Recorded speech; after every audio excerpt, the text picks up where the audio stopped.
She's a stand-up girl. It's Fern Brady. And their team captain, John Richardson. And facing them tonight, hey, Big Spencer, it's Little Spencer. Call him Mr. Wehn. It's Henning Wehn. And their team captain, Sean Locke. Now, it's your host, Jimmy Carr. Welcome to 8 out of 10 Cats, a show about opinion polls, surveys and statistics. Did you know, for example, 35% of Americans think British accents are attractive? Well, jolly nice of you to say so, fatty. 19% of people who bought Katie Price's latest book, Love, Lipstick and Lies, haven't read it yet. Fine, we haven't read it, she didn't write it, everyone's happy. And 86% of Brits can't name 5 Cs around the world. It's easy. President Putin, he's a massive C. David Cameron, he's a right C. Whoever's running Iran at the moment, total C. Kim Jong-un, absolute C. And Piers Morgan, what a C. Right, let's get started.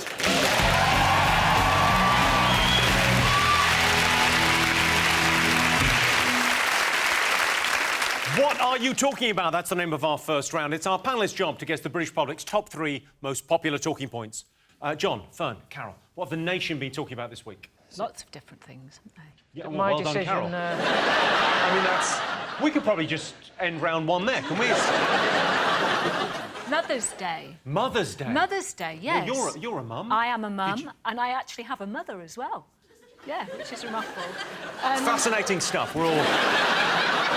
We chat about all sorts of things, my mother and I. Do you? What's the weirdest conversation you've had with your mum? Well, it was actually last week, because I got my daughter, picked her up from uni, and we went into Nana's, and... Is Nana's like Nando's? No, Nana's my mum. Oh, OK. Nana's my mum. Yeah. And she got her iPad out, and my daughter goes, "What's that, Nan?" She said, "You're on Facebook." "Nana, that's my account." And my mum is stalking my daughter's Facebook account. She says, "Oh, no, I've got hundreds of friends on it." She said, "No, they're my friends, Nana. They're not your friends, they're your my Nana friends." is stalking your daughter as well? We should get together and talk. She said, "Oh, I go to bed half an hour early and I read up about all these different people." What's this thing here? I think she might mean Tinder.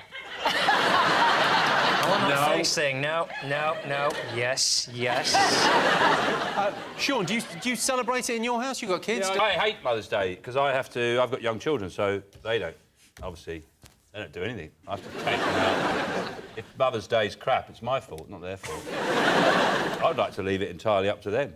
You know, nothing to do with me. Do you get the kids to cook them breakfast?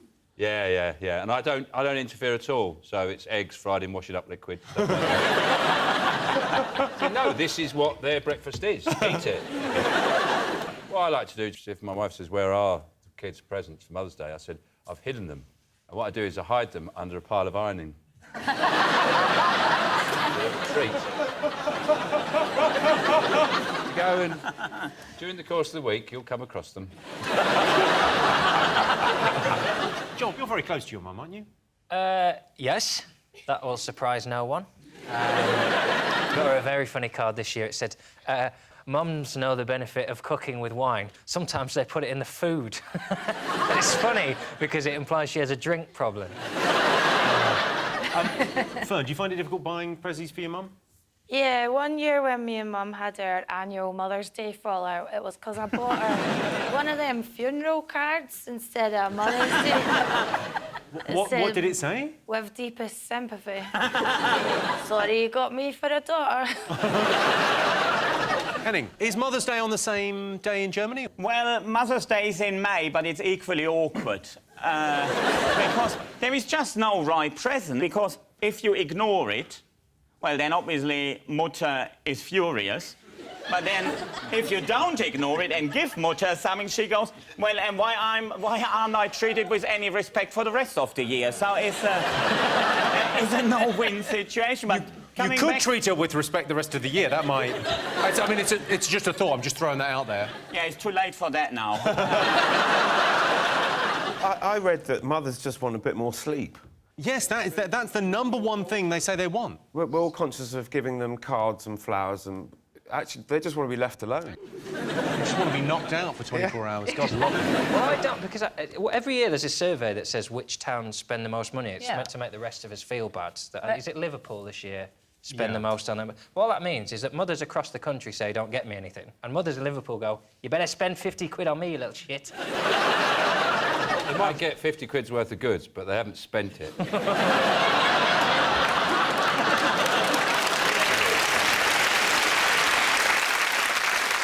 Well, let's have a look and see if Mother's Day is up there.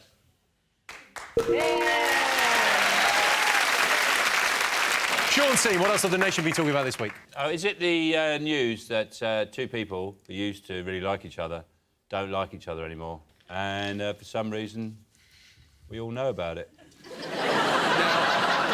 You were talking about the fact that Gwyneth Paltrow and Chris Martin have broken up after 10 years of marriage. Consciously uncoupled.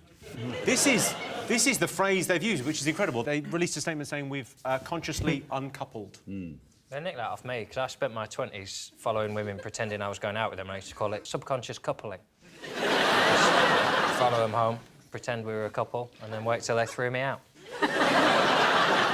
It did seem like a really weird statement, because just in case consciously uncoupling wasn't annoying enough, they said after the split we're closer than ever. Yeah. And the world went, bullshit. Well, you see that it gave her then some painting of a flying bird as a leaving present. I mean, had he given her like a spanky tissue, there would have been less wanky than that painting. What tissue? Oh, spunky? Oh, spunky tissue. Sorry, Sean, it's pronounced spunky. I quite like Chris Martin, I quite like Gwyneth. What do you make of Gwyneth? Me? Yeah, what do you make of Gwyneth? I don't know. Like most people, I think it's just a bit smug and sort of pain in the arse, really, I would say. Are you moving in there, Carol? What do you mean? You moving in on Chris? No, he's a bit too old for me.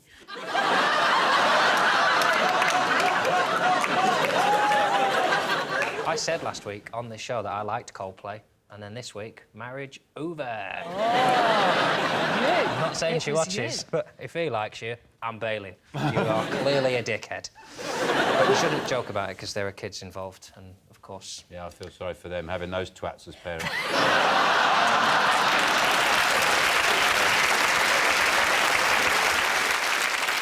I imagine Chris Martin got fed up coming home from the recording studio, opening the fridge, and all that's there is like a meadow of alfalfa sprouts. And the only treat is a little marzipan farmer leaning over it like that. Now he's had a lifestyle change. He doesn't have to, you know, abide by her rules, because she was so vegan, she sort of grows towards the light, doesn't she? She's sort of... Fern, what do you make of this split? I feel like my faith in love has been destroyed. No, I don't really. I feel sorry for them, though, because they were together 10 years, and that's like dog years in celebrity relationships. That's like a long time. It's like a miracle. Yeah, but I feel sorry for their kids, because she banned Apple from eating carbs, yet was sadistic enough to name her after a carb. Why not a lean protein? That was the sound of our audience going, are apples carbs?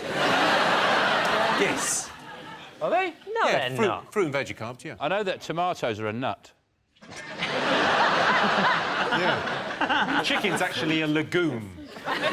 We're making the anti-QI. Phil fell for it. No, they're a fruit. That's what I was doing, Phil.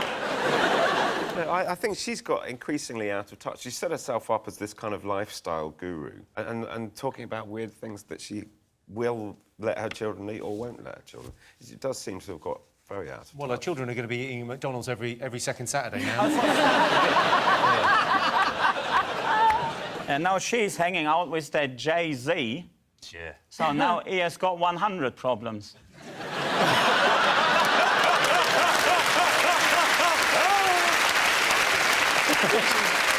OK, let's have a look and see if the split is up there.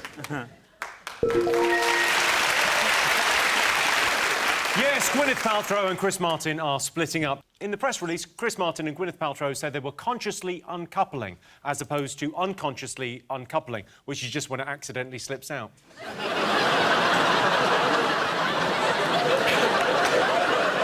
Right, fingers are buzzers. One more thing still to get.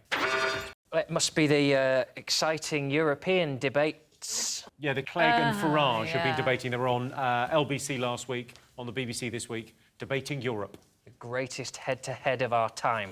Sort of drunk purple head and a boring balding head. I was going to watch the last one, but then Martin Clunes was on the one show. It just takes too long. I think most people know where they feel about Europe, so an hour is too long. They should just get all the questions at once and have to answer them back to back, just so you have Farage going, yes, no, only the fit ones, not a penny, back where they came from.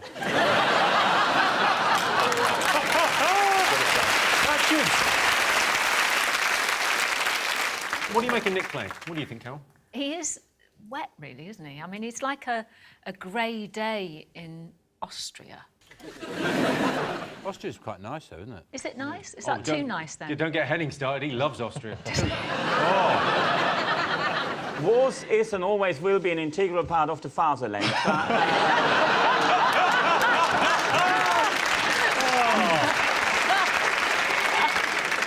I mean, Nigel Farage, at least he's got that kind of bombastic appeal that Boris has, you know?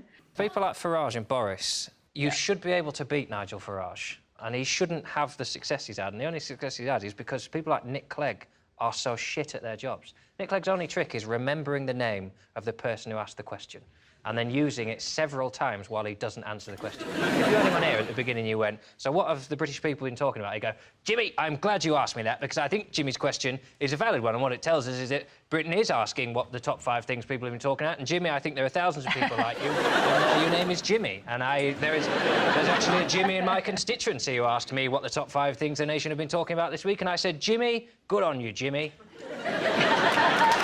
I'm voting for him. I like him. Yeah, what do you make of this, Fern? I think the whole debate should have taken place in a Wetherspoons. That's how deeply irrelevant the two of them are. And I think everything Well, Nigel... coming from Glasgow, you're saying they should have done it somewhere classy. No, wait a second. Wait a second, Jimmy. I'm working class. I'm not from Glasgow. I'm from the same town as Susan Boyle. It's a bit better. Which town is that? Bathgate. Bathgate? Yeah. I've been to Bathgate. I thought I was doing a gig for the survivors. Everyone looks like Subo at home. I think she's a good-looking fella. I'm not giving her a hard time. Is Bathgate from the Proclaimers song? There's that. Yeah, Bathgate no more. Sutherland, everybody, Sutherland no more. Fuck is wrong with this country? What's wrong with this country? It's not 20 years ago when that was a hit. Surely, what do you make of this in-out on Europe debate? We are creating this fuss about saying certain people are saying they want to leave Europe. Europe's really... It would like us to be there. They're not really that bothered. It's a bit like West Brom saying, no, we don't think the Premiership's right for us. We're going to start our own league. We're going to play on our own and choose to play matches that we can organise over the phone with the various clubs at our convenience. Henning, what do you make of this? Well, I'm slightly biased. I'm all in favour of UKIP because they're serious about implementing Otto von Bismarck's 19th century policy of isolating Britain. Wow. Someone had to make that rather obvious point before we move on. No, and the thing is, well, I don't know. I think at the moment we definitely learned that Europe is very, very important. We need a united Europe. There is no doubting, there is no debating that. I don't know where UKIP gets it from that Britain can walk out of Europe. What we do need a united Europe under strong German leadership.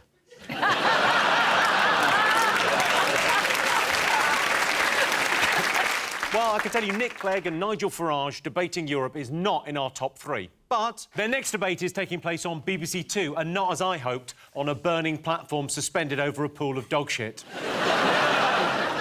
OK, fingers on buzzers. Sean's team. Teacher strike. There was a teacher strike. Oh, the teacher strike.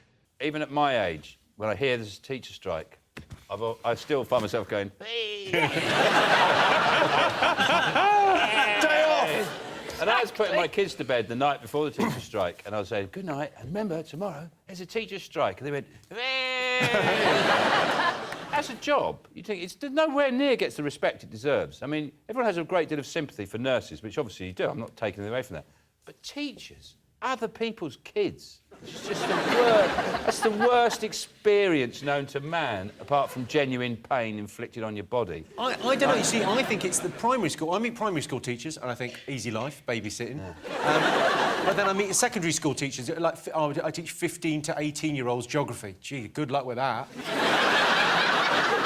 Infuriating being a teacher, because every 5 years, pretty much, there's a new schools minister who just completely changes the job, who's never taught. They just come in and they go, here are the new rules, by the way. I used to be an ice cream man, but now I do this. So now you're not allowed to teach geography on a Wednesday. And he's the only man in the country with a slappable voice, Michael Gove. His idea was they should use exercise as punishment, which is taking the least well-behaved kids and making them the fittest and strongest. If I was Michael Gove, what I would do, something really radical, I'd make school, it starts really hard, and then it gets easier and easier and easier. Give you an incentive to sort of stick it out. It's like going down a hill. You just go, way, so you go uphill, and then when you get to about 12, it starts getting really easy, and you're on just like sort of animal noises when you leave. Carol, you were an education czar at some stage, weren't you? You were a maths czar, weren't you? I did a maths report, yes, about 2 years ago. I was also involved in the introduction of the numeracy hour when Blair was Prime Minister and Blunkett was Education The Secretary. numeracy hour? Yeah. What, countdown? I was a teacher for a little bit. When I left school, I got a job in Australia teaching sport and junior science, and I failed every single one of my science O-levels. So. Yeah, but it's Australia, isn't it? Says something for the Australian citizens. It's Australia. They were just happy to be in out of the cold. Out of the cold? Australia's really hot. Yeah, no, good point, well made. Yeah.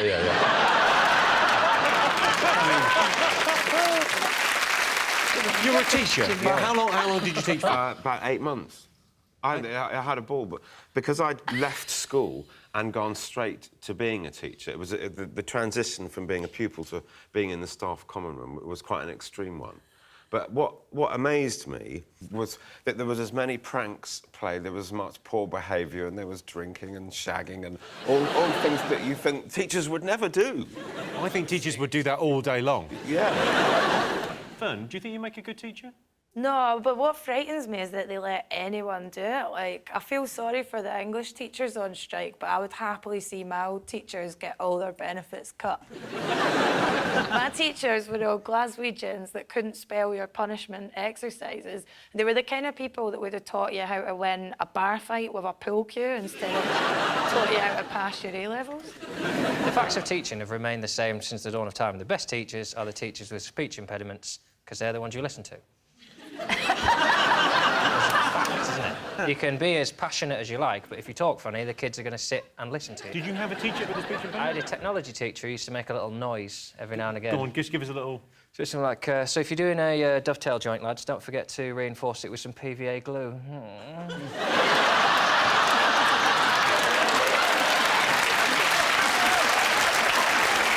Well, I listened and I've retained that information. Yeah.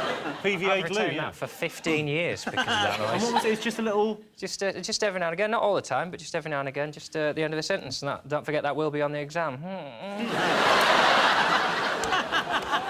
Well, I can tell you that's not one of the most talked about things over the last week, but the teachers are striking over conditions. I'm not sure if the conditions can get any better. I mean, you finish at 3:30, you get an hour off for lunch, and you've got 2 playtimes. Who else gets playtimes? OK, fingers on buzzers. John's team. Well, gay marriage is legal now, of course. Yeah. Celebrated by Channel 4 by a musical wedding hosted by Stephen Fry, which I'm guessing wasn't a long meeting. How should we celebrate gay weddings? Well, I don't know, musicals and Stephen Fry? Fuck it, that'll do. Sean, are you looking forward to this? Yeah. I've always liked the idea of a leather marquee. No, I think the whole gay marriage thing, I thought it was all part of the sanctions against Putin. Are we just trying to upset Putin? Trying to wind him up. Yeah, this is for Crimea. Yeah, take that, Putin. We're having a brilliant time. Yeah. Fabulous. Phil, this is a great thing, isn't it? Gay marriage, finally? It is a fantastic thing. But I can't... There's a bit of a kerfuffle about because they can't get married in a church. And I don't really understand why they would want to get married in the church. The church is based on the Bible, and there's lots of references in the Bible about stoning the gays. I think this too. God's surely looking down saying, I made my position on this quite clear in that book I wrote. It's only when people try and moderate religion, because it's mental, and at least people like the Westboro Baptist Church are mental enough to fully commit to it. You know the God hates fags people. Have we heard of them? You know the American ones? Louis Theroux made a documentary about them. Yeah. They're the ones that sort of say God hates fags because they're proper mental. If God hates fags, though, why would he invent lubricant? That's a good letter to the Daily Mail. Phil, you're a gay icon, if I'm not very much mistaken. I thought that was yours. No, Jimmy's an icon in the sense he's a gay icon. You put him on top of a wedding cake at a gay wedding.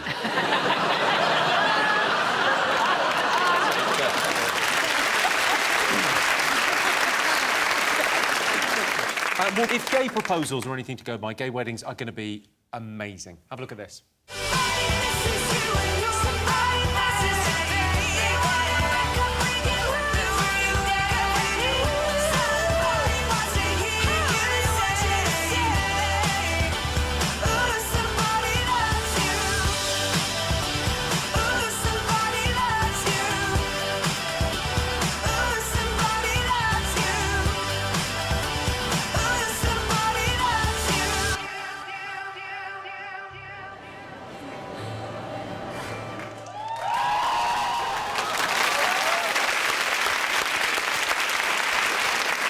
I absolutely love that because it's just got more oomph about it. It's got more life about it than, you know, men normally do to women. It's Yeah, like... but Carol, you should see the state of the shed they built.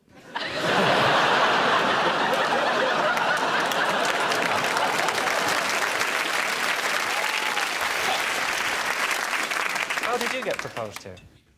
Which time? Well, it was different in those days, wasn't it? It was, yeah. Yeah, we were riding on the back of a hay cart. I thought you were going to say Triceratops. Well,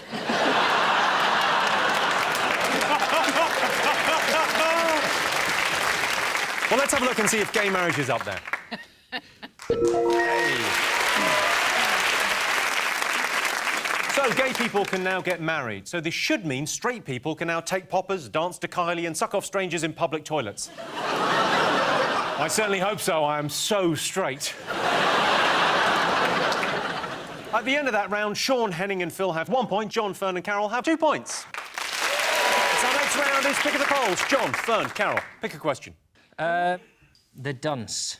OK, Yeah. you've chosen the dunce. Last week, a supermarket in Nottingham came under fire after installing a cash machine just 15 inches from the ground. Look at that. I mean, that's a lot of fun, isn't it? Can you imagine 7 people in Nottingham being happy about it? Well, one of them be happy, the other 6. So we asked our studio audience, do you think you have common sense? Yes or no? John, do you think you've got common sense? I think I've got too much common sense, yeah. I think I would say that as a result, I'm bordering on the tedious. I don't think I've ever lost my keys or locked myself out or... I can't remember the last time I fell over. I fell over last year. I fell down the stairs and I broke my nose. Now, that does not make life more exciting. Although, ka-ching, Stan a stairlift advert. How did you fall down the stairs? I had high heels on and a rucksack. I always go around with High heels and a rucksack. Ooh, tell me more. And you were dressed as a beefeater. No, I always have a rucksack. I don't like handbags, so I can put both hands in my pockets. So when I trip... You could break your nose. Well, I will say maybe I'm too commonsensical, but if I am going down the stairs in high heels, I don't put my hands in my pockets. Annie, what do you think? It's good when people say, like John, when he says he has got common sense and people pride themselves on their common sense. What is dangerous for society is when people go, oh, yeah, I'm a loony and proud of it. Oh, I came home from the pub and fried an egg, but I was so pissed I fell asleep.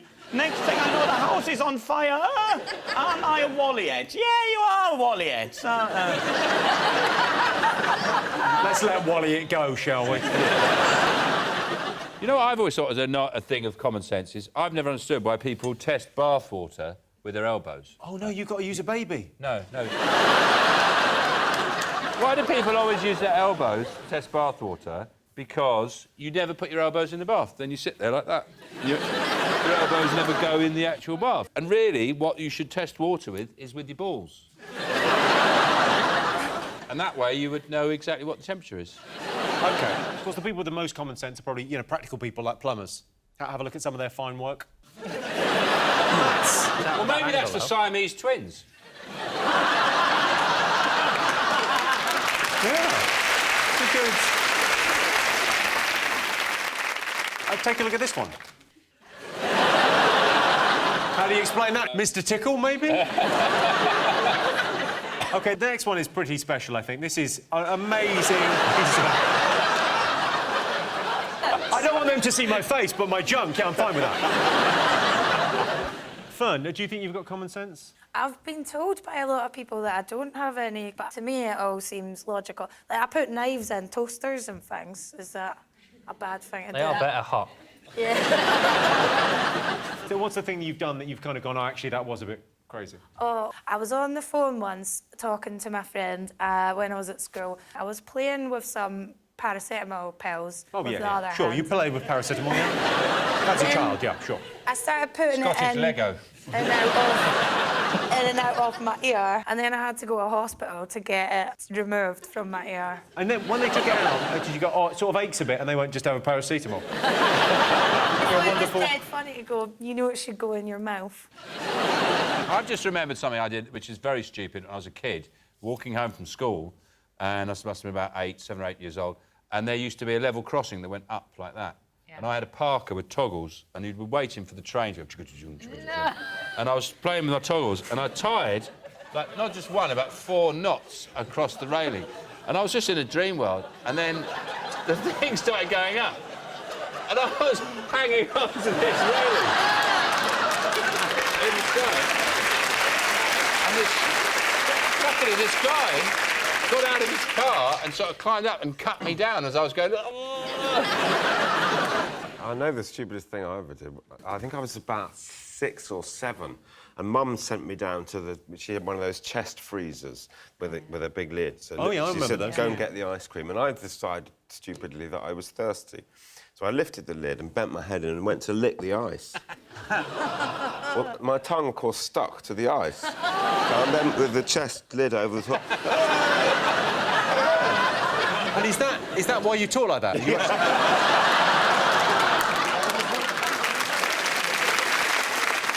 OK, let's get some answers on this. So we asked the studio audience, do you think you have common sense, yes or no? What do you think, John? I think people think they do have common sense, I yes. do as well. What are you going to go for, Sean? Yes. OK, you're going yes? I can tell you the answer is yes. 76% of our studio audience think they have common sense.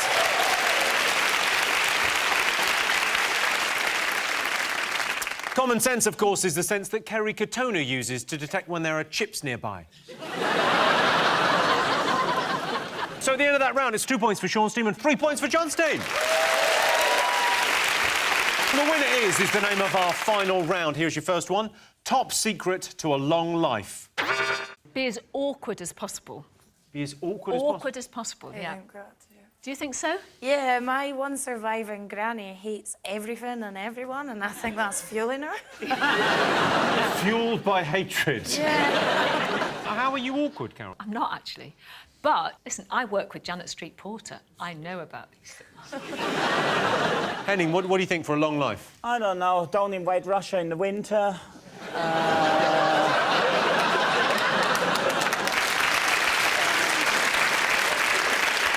Well, the key to a long life is have realistic ambitions. If you try in life and become something you can't, you're just not destined to, then don't try and go for it, but just lower your expectations and your ambitions. There's nothing more... If people... I don't know if that's ever going to be a Disney song.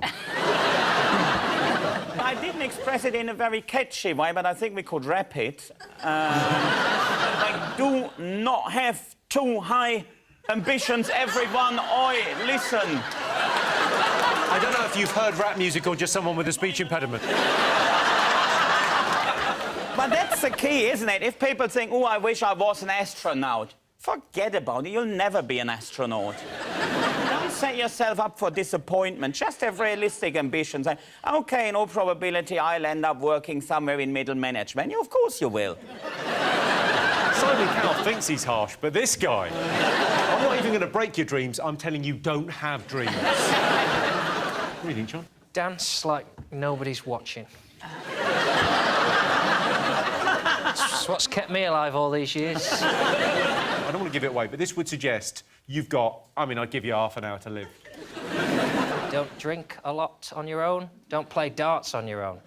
Don't watch Home Alone more than once a week. It's to do with mood. Stay happy. That's the right answer. That's the right answer. Yes, the secret to a long life is being happy, which is why Chris Martin might now live forever. OK, final question. Most unattractive habit. What do you think? Is it saying would of? Instead of would have. Yeah, would have. Should have. I don't think that beats using the cat's litter tray. It's so much more convenient. It's right there in the kitchen. Have you got a cat? No, I just like to shit in a box. Fern, any unattractive habits? I remembered I pulled this guy once and I brought him back to my flat for a pump. And I pulled back the sheets and there was a loaf of bread in my bed. Oh, my God, it's like a Scottish man's dream. Brush the crumbs to the sides. Make yourself at home, son. Oh, Mr. Darcy. Most unattractive habit. What do you think, Phil? Well, I've just been filming my secret agent series, going around helping people who haven't figured out they actually need to clean the house in order to sell it. What's the worst thing you've seen? There's an awful lot of kind of pet poo. I've seen an awful lot of that. I've seen a kitchen where the cat had weed on the floor so much there was a hole in the floor. It was rotten. Sex aids. Seen a few of those. What, just lying around the house? Yes. For the estate agent, this room would be ideal for masturbation. Henning, any annoying habits? What I really hate is when people tell me about their unrealistic ambitions. Harebrained ideas and plans for the future. I want to be a comedian, Mutter. I want to be a comedian.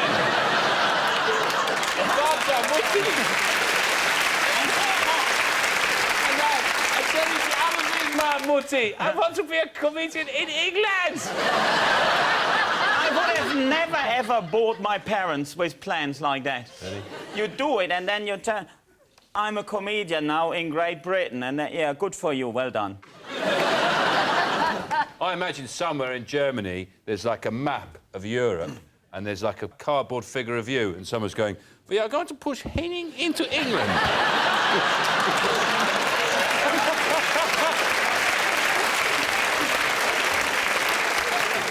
Yes, we're putting you undercover as a comedian. Will anyone believe that? No. You reckon I work for Berlin from here? Yeah. What sort of information will I have gathered here this evening? That would be of any interest or significance to anyone back home. Well, don't be like that, Henning. The most important message you can take back home is, we haven't forgiven you. OK, most unattractive habit. I think, Jimmy, one of the most unattractive habits is when you're talking to a man and then he's just looking at you and not actually listening to what you say. So then when you ask him a question... then when you ask him a question, he says, pardon? What? The German people will be very pleased to find out about this.